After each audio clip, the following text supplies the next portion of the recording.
Hai guys, Assalamualaikum warahmatullahi wabarakatuh. Pertama, perkenalkan nama saya Helen Rizky Amalia dari Fakultas Ekonomi dan Bisnis, Program Studi Manajemen Kelas A, Universitas Pancasakti Bekasi. Di sini saya akan sedikit menjelaskan tentang mata kuliah Typing Tutor dengan dosen pengampu yaitu Ibu Cynthia Nisa RP SPD MPDE Universitas Pancasakti Bekasi. Kita lanjut saja langsung ke materi yaitu slide selanjutnya. Yang pertama tentang posisi duduk yang baik pada saat mengetik. Nah, posisi mengetik yang baik dan benar itu sebenarnya tidak ada aturan khusus untuk posisi duduk ketika sedang mengetik.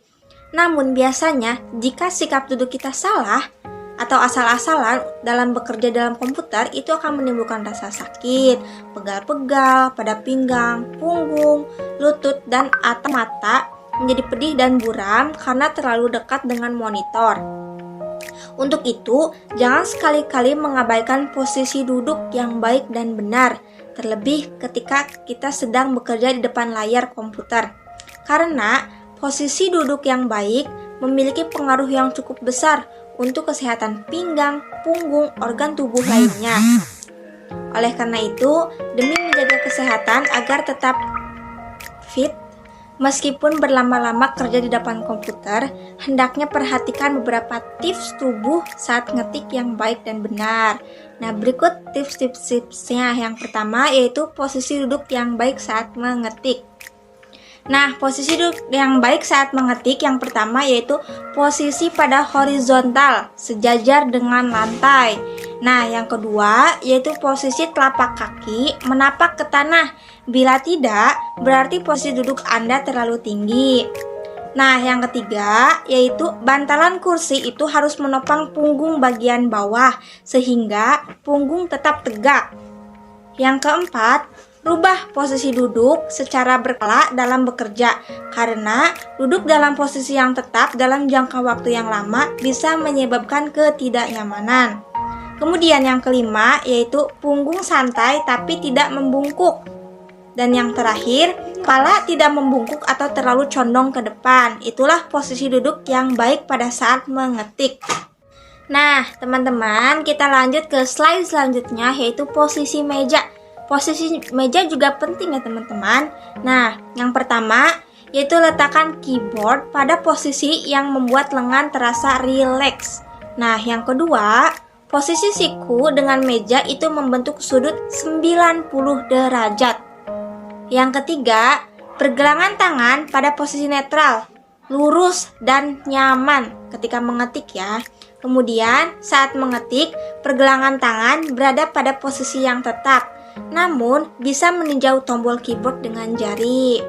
Nah, yang terakhir itu tempatkan mouse dekat dengan keyboard sehingga tak perlu menggerakkan tangan terlalu jauh untuk meraihnya. Nah, itulah posisi meja yang baik saat mengetik agar kita nyaman. Lanjut ke slide selanjutnya yaitu posisi monitor.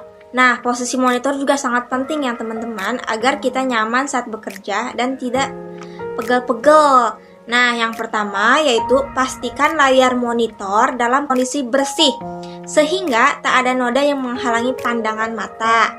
Kemudian, atur setelan brightness dan kontras layar secukupnya agar tidak merusak mata juga ya. Kemudian, yang ketiga itu atur posisi layar monitor agar tak memantulkan cahaya yang menyilaukan mata. Yang keempat, atur posisi bagian atas layar sejajar atau sedikit di bawah pandangan mata. Yang kelima yaitu jarak antara mata ke layar yaitu 50-60 cm. Nah, bisa kalian lihat di screen ya bagaimana posisi monitor yang baik. Itu ada gambarnya ya teman-teman. Sekarang kita lanjut yuk ke slide selanjutnya yaitu tentang rumah jari atau home row. Nah, di screen saya telah tampilkan gambar keyboard dengan jari ya, dengan bagian-bagiannya. Bisa kalian lihat sendiri di screen. Kemudian di sini saya akan menjelaskan sedikit ya. jari-jari tangan kiri. Nah, jari tangan kiri ini huruf kelingking yaitu untuk huruf A. Nah, kalau jari manis itu untuk huruf S. Kemudian jari tengah yaitu untuk huruf D. Nah, kalau jari telunjuk itu untuk huruf F. Kita ke bagian jari-jari tangan kanan. Nah, kelingking itu untuk tanda baca titik koma ya teman-teman kalau di kanan. Kemudian nih, untuk fungsi jari-jari yang berada di tangan kiri, selain kelingking itu untuk huruf A, kelingking juga bisa mengetik huruf-huruf seperti Q, Z, L, S, W, X. Nah, itu untuk kelingking jari kiri. Kemudian jari manis.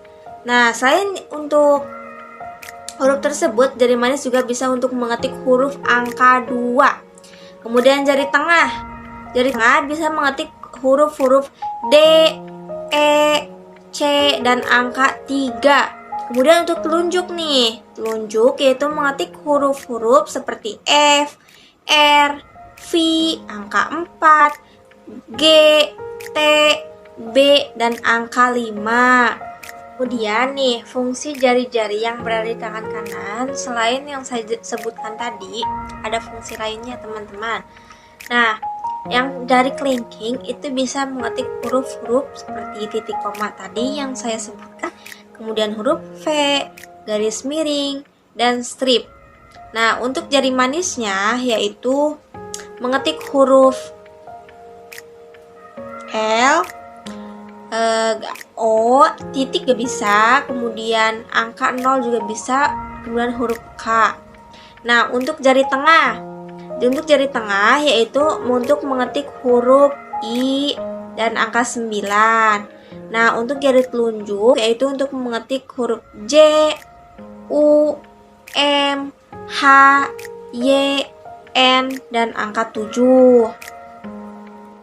Kemudian nih teman-teman, untuk mengetik tanda baca dan huruf dalam keyboard itu dibagi atas 4 bagian. Namun saya tidak tampilkan di screen ya teman-teman, saya sedikit menjelaskan saja. Nah, ada 4 jalur, yaitu ada jalur dasar, jalur atas, jalur bawah, dan jalur tengah. Nah, apa sih itu jalur? Jalur dasar yaitu untuk huruf A, S, D, F, J, K, L. Nah, itu untuk jalur dasar ya teman-teman. Kemudian jalur atas untuk huruf Q, W, E, R. Juga di tangan kanannya U, I, O, sama P.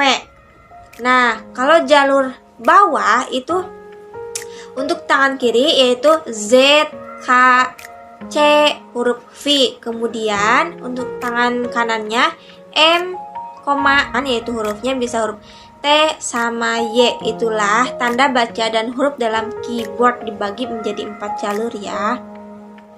Nah teman-teman, dalam mengetik juga senantiasa diperhatikan irama hentakan jari, sikap badan, pandangan agar tetap pada naskah, sedangkan telapak tangan itu dalam keadaan menekuk dan terangkat, tidak menempel di keyword. Nah, agar diperhatikan juga bahwa posisi jari-jari itu harus sejajar. Nah, Anda atau kalian atau teman-teman itu harus optimis kembali ke rumah jari setiap selesai mengetik huruf-huruf yang berada di dalam luar rumah jari. Nanti huruf yang kita ketik itu hurufnya besar semua ya teman-teman. Nah teman-teman, kita lanjut yuk ke slide selanjutnya, yaitu mengetik huruf besar. Nah, ada 2 tombol untuk mengetik huruf besar. Nah, ada Shift dan Caps Lock. Shift, bisa kalian lihat sendiri di gambar. Inilah gambar Shift ya teman-teman. Di keyboard Anda pasti sama. Nah, Shift ini berarti untuk mengubah huruf-huruf kecil itu menjadi besar satu demi satu. Misalnya nih, kita mengetik Shift dulu, baru kita mengetik Jakarta. Nah, huruf pertamanya itu besar, kemudian selanjutnya itu huruf kecil. Surabaya, begitupun juga ya. Kemudian, nah, caps lock. Apa sih itu caps lock? Nah, bisa kalian lihat di screen ya teman-teman. Inilah caps lock, pasti samalah di keyboard kalian. Kalian bisa dilihat di keyboard kalian mana caps lock.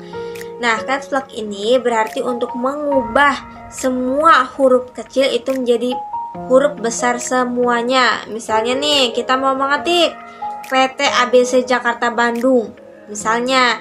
Nah, kita pencet dulu caps lock, kemudian otomatis huruf yang kita ketik itu hurufnya besar semua ya teman-teman. Selanjutnya, yuk kita ke slide selanjutnya, yaitu tentang penggunaan tabulator. Nah, ini dia ya. Saya tampilkan di screen yang mana itu tabulator. Kalian bisa lihat di keyboard masing-masing. Nah, tombol tabulator atau tab ini diketik dengan mengetakkan jari kelingking kiri. Nah, hal tersebut dilakukan untuk menentukan jarak yang sama untuk mengetik tabel. Nah, jadi ketika teman-teman ingin membuat tabel nih, gunakanlah tab agar jaraknya itu sama dalam mengetik tabel ya teman-teman. Nah teman-teman, itulah sedikit penjelasan materi atau mata kuliah tentang typing tutor dari saya, Helen Rizky Amalia. Nah, mohon maaf apabila masih banyak kesalahan dan kekurangan. Semoga kalian yang menonton itu dapat memahaminya dengan mudah. Terima kasih kepada yang menonton. Jangan lupa like, comment, and subscribe ya teman-teman. Kemudian terima kasih. Wassalamualaikum warahmatullahi wabarakatuh. Sampai jumpa di next video.